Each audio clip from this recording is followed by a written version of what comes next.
Hello everyone. In this video, we'll learn how to create a WhatsApp template in ihakimi Lite. This is a dashboard screen.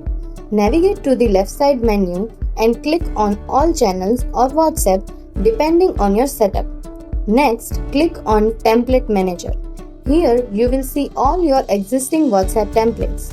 Before creating a new template, click on Sync Template. This will synchronize all templates available in your Meta WhatsApp business account.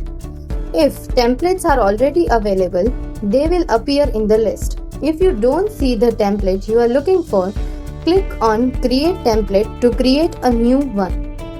Now enter a unique template name. After that, select the appropriate template language. Next, choose the message category based on the purpose of your message. You can select categories such as marketing, utility, or authentication depending on your content. Once the category is selected, enter your message in the body text section.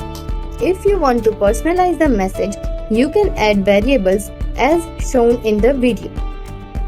You can also add a footer if required.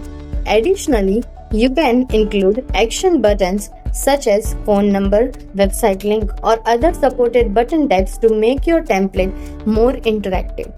As you build the template, you can see a live preview on the right hand side of the screen.